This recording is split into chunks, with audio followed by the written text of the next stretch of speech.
Welcome to Peculiar Tales, the show where we dive into the stranger things in history, urban legends, ghost stories, and anything else we find, well, peculiar.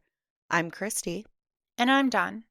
Chris, before we dive into the holiday spirit, I have to ask, if you heard bells in the dark and heavy footsteps in the snow, would you think that it was Santa or something else entirely? I would hope that it's Santa. I would hope that it's Santa, but then again, I might be a little on edge. When you were a kid, did anyone ever scare you into being good for Christmas? Um, no, not in particular. I mean, other than what parents do, if you're not good, Santa won't come kind of thing. But no, I don't think I was ever scared into being good. Okay. For me, it was always kind of like, I want to be on that good list. Yeah, Yeah, I want to be on that good list. I want good stuff. I don't want coal. right. It wasn't really about the Christmas, though. You know what I mean? Hmm. About being on the good list or the bad list, I should say. Right. It was more or less like the whole excitement of it. Hmm.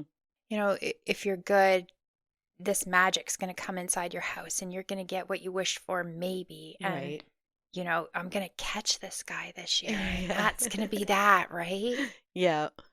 But in other parts of the world, it's not like that. Right. I found that out. Mm. So, welcome to the darker side of Christmas, where the jingle bells are not for magic of the holiday, but a warning, a very scary warning. For hundreds of years, generation after generation have heard the legend of Krampus. Krampus is known by some as the Christmas devil. From snow covered villages of the Alps to fires that are lit for parades in modern Europe, we will be uncovering the myth, the fear, and the fascination behind what some have labeled as St. Nicholas's shadow. So light your fire, lock your doors, and listen closely. Because when the bells stop ringing, well, Krampus is already nearby. Christmas for most is joyful, with the wonder of Christmas, and for the children of Austria, it is pretty much the same. If children are good, they receive gifts from St. Nicholas. However, if they are bad, they will not just get coal from St. Nicholas, but Krampus will visit them. Krampus is usually shown in a variety of ways. The most common seems to be a man like figure that has goat horns that are very large, sticking out of his head on each side. He is either black or brown in color, hairy, and has one leg of a man and one of a goat. The goat like foot is described by some as grotesque and cloven hoofed. Let's not overlook the fangs and the very long pointed tongue that drops out. And he also has a tail and he carries bells of different sizes. Now that we know what the creature of dark Christmas looks like, let's dive into what he does. Legend has it the origin of Krampus comes from pagan celebrations of the winter solstice. Krampus comes every Christmas to the bad children and will either chase them with birch sticks or drag them to hell. For hundreds of years, European children have heard the folklore of the scary alternative to St. Nicholas. When Krampus and St. Nick become part of the Christian tradition in which St. Nicholas comes to the good children on December 5th or 6th. All the while, St. Nick's sinister partner would also visit, but to punish the bad children. In some parts of Alpine Austria, as well as some areas in Germany, there is a night that has been known as Krampus Night. This is a night when adults might dress up as Krampus to frighten children at their homes. However, before there was Krampus, there was Laufen. The Austrian Alps would be covered in snow, and strange figures would emerge from the mountains, horned, disguised, and roaring through the streets. This was a centuries-old tradition between good and evil. Perchta was a beautiful goddess, a winter spirit that would reward the good and punishes the lazy. Some say she walks the mountains. The Catholic Church and some civil authorities banned this because they were suspicious of the tradition, but due to the Alpine region at the time being sparse and the rugged environments, the ban was not effective. In the end, Perchta transformed into what is now known as Krampus. While we are exploring the dark side of this holiday folklore, there is another event. In addition to Krampus Night, there is the Krampus Run. Some have said that to run the Krampus Run is like you have stumbled into a dark forest in the middle of the absolute cold winter. Bells can be heard in the cold air, and you can hear far away sounds of growling from something that does not sound like a human. The snow cracks under each step, horns call, as well as chains are heard from the crowd. When children saw this, it might have been something that would have scared the children into behaving. The Krampus Run itself is not committed to any certain day, but some were convinced it was a way for grown men to blow off some steam and scare children. You see, grown men would get drunk and dress up like the sinister creature. An informal part of the run has an event. Two Krampuses perform a pushing and shoving match. The referees are dressed like St. Nicholas, and while some of these matches can be pretty aggressive, others have barriers and make it more of a family-friendly kind of thing. The goal is not to win, but to get the atmosphere in such a state that the crowd is engaged. Just like Krampus Night, the Krampus Run still happens to the present day. The Krampus Run itself is a long, thrilling Alpine tradition. However, there are times that are less than traditional fun. This tradition has had some backlash over the years, to say the least. Some feel the cultural and ethical ways of seeing and doing things were a problem. Some see Krampus as a blasphemy over the holiday season, making the holidays a time of fear rather than reflection. It isn't just the religious opposition, though. There's a very real danger to this. Traditionally, in the past, as Krampuses would run by, they would at times strike the onlookers with sticks. It has been pointed out by some that the lines of traditional fun and harassment can be blurred, causing very real injuries. With the streets filled with fire, people, the noisy atmosphere, and the costumes, you could see how chaos may erupt, with what some have reported as people pushing and tripping. And then the panic sets in, accompanied with fear. Some Krampus costumes could cost thousands of dollars. Europe has skilled craftsmen that make hand-carved masks specifically for the Krampus Run. The masks are highly detailed and second to none. It has been pointed out by some that there are many museums in the Alpine region that if you visit, you will see vintage costumes from generations past. The masks are what some have described as terrifying, beastly, and evil. They were made to scare children and adults. The Krampus costumes are usually made of real animal hides, horns, and have metal chains. The costumes are not light to wear and become hot. Restricted movements come around, and sometimes the costumes impede vision, causing accidents or falls. A lot of the runs include things like torches and pyrotechnics, and of course, smoke effects.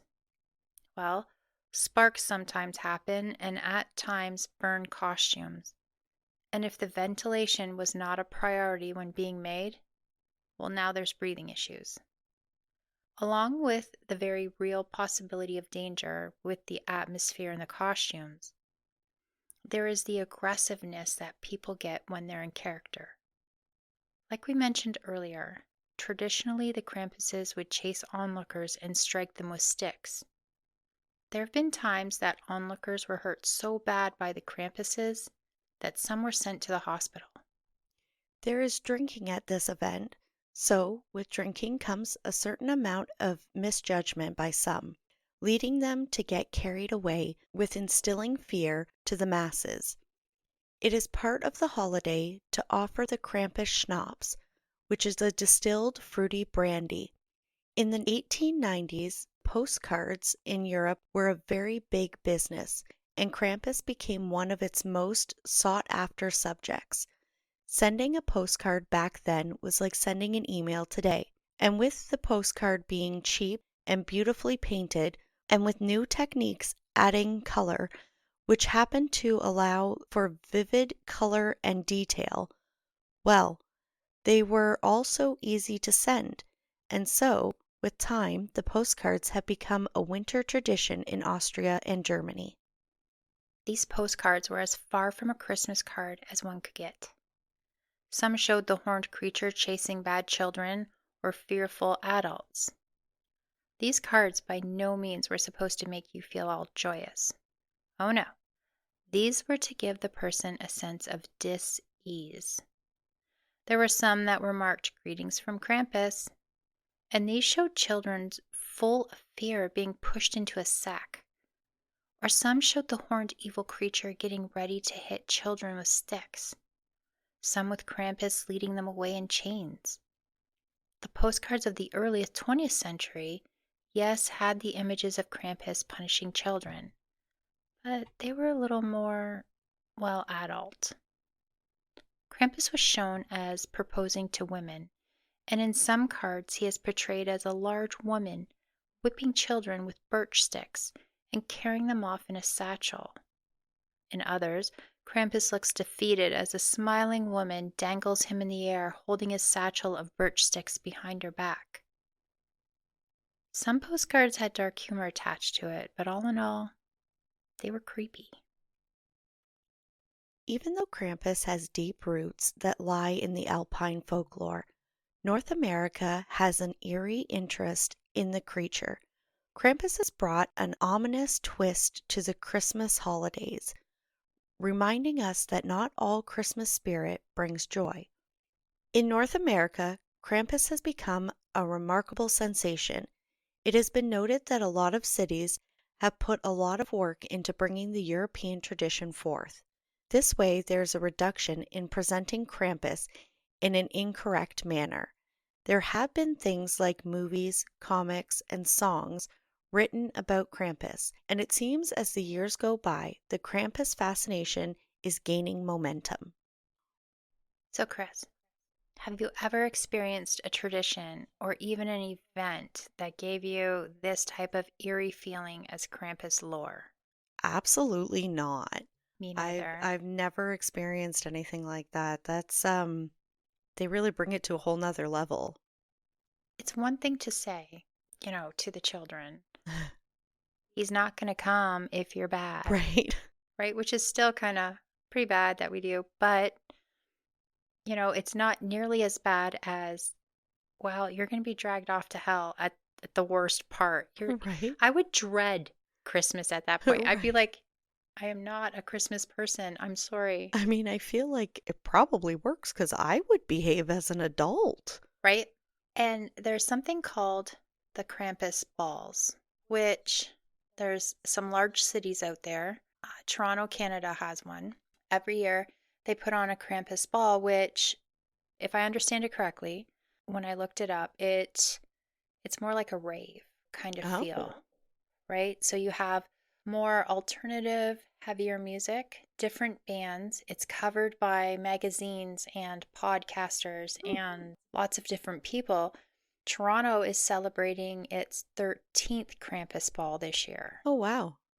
Quite interesting because I can only speak for myself, but I kind of knew like Krampus was this creature that was not good at Christmas, Hmm. right? Like, but I didn't know to this extent. Well, that's the thing, right? Like I knew the lure behind Krampus. Like, I didn't know about the run, and I didn't know that they did this ball and just how big this has become. Yeah, and so here's the thing about the run. So I've read that if you're running in the run, it's your goal to see how many children you can scare during this thing. Terrifying. Right? Also, too, okay, I have to add that from what I've seen, that it's pretty much all in good fun. Yeah. Like, I don't know what it would have been like in like the 17th century, Right. but in modern times, this is something that seems to be embraced by their culture, like it's all in good fun type thing.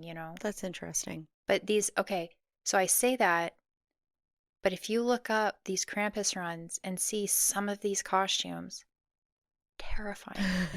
You're like, I Like, get it. I know why people were scared. yeah, something straight out of a horror movie. Right. Like, I can see why they would say some of these outfits would cost thousands of dollars because the detail into everything. Right. Wow. There's a very rather specific image to the Krampus that to create a costume with all of those features that really bring the Krampus to life, Yeah. you could see why it costs so much and why it would be so much work to do. And let's not forget, okay, so we're talking about the costumes being scary, Hmm. but the vocals. Right. Because people are saying when you're looking this up that they're hearing growling, like, so I don't know how they're doing it, but I guess it's just terrifying to hear at some parts of this run because it sounds so scary. Ooh, As well as, okay, so we have not just Krampus on his own. It's like, for a lack of better word, Krampus is St. Nicholas's enforcer right. because Krampus comes the night before and then St. Nick comes the day after. Good cop, bad cop. I think so. Something like that, right? It's so interesting. What part of the Krampus legend do you find the most unsettling? Like, Oh, did well, you know all about Krampus before?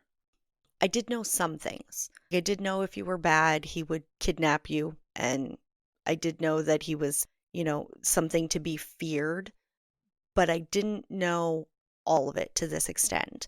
So I think the most unsettling is definitely the idea of him dragging you off to hell if you are bad. That's terrifying. But I think the thing that I find the most fascinating is just how much work people have gone into keeping this story alive in the things that they This do. is definitely a huge part of their culture. Hmm. So it's been said that Krampus came to North America sometime in the 2000s, Wow. early 2000s. Yeah, it took a while. Really? And there's been a lot of books written. Hmm. There's been some movies. Now, the most recent that I could find was 2013. There was the movie Krampus. Yeah. And there was also a little bit of questions with that movie because of how it ended. So, the end of the movie, spoiler alert I was coming. just going to say, Yeah, spoiler alert. if you've never seen it, spoiler alert, there's snow globes involved. Okay, yeah. Now, in any of the lore, there's nothing written about snow globes. So that was like a Hollywood twist to it. Okay. And they had their reasons, whatever. But that is different. And I personally could not find any evidence of in the real folklore. And there's a lot of people online that were asking, why would you do that? But it's a movie. It's Right. for entertainment. Yep. Somebody put their own spin on it, Absolutely. I thought it was a good movie. Yeah. So, I mean, the whole thing to me was really interesting. Absolutely. It's neat to hear how it intertwines with other lores and other stories, Hmm. like the woman in the mountains, that they depict Krampus as a woman in some of the postcards. Not, I don't know why, but Right? Now, I went on to Amazon to see. You can buy Krampus cards on Amazon. oh, that's cool. It is. And they're pretty neat to see. Like, and you have these options of which design you want, just like a Christmas card, mind Mm. you. But But not so it's like Christmassy. this, yeah, it's like this evil little creature, like shoving kids in a satchel still. Oh, But the pictures that I seen on these cards are very much like vintage looking. oh, that's cool. So it looks like it was still printed in like the 18th century or, Oh, very well, not cool. the 18th century, I'm sorry, the 19th century Hmm. and early 20th century. Like you can see how the art is there. That's cool. It is pretty That's cool, neat to see and it kept alive that way. yeah, that you can still buy them brand new. Hmm. If I were to ever visit the Alpine region, I would definitely visit these museums. Oh, absolutely. It would be, I think, so interesting, so eye-opening I think it'd just to be see. remarkable to see the work put into the masks and stuff. Yeah, the That's craftsmen, this is like some of them, this is all they do. Like this is their thing. right. Very unique masks. As an eye-opener. When the last of the Krampus bells are rung and the streets eerily quiet long after the music and laughter and growling has stopped, when the sounds of the crunching snow under hooves have lost their echoes in the snow. Some believe that Krampus waits in the cold, in the shadows, always watching for the misbehaved children to punish. So keep your doors locked and your fires burning bright, and hope that you have been good this year. And as always, thank you for listening today. And if you love what you hear, follow us so you never miss an episode. And until the peculiar calls for another tale, happy holidays.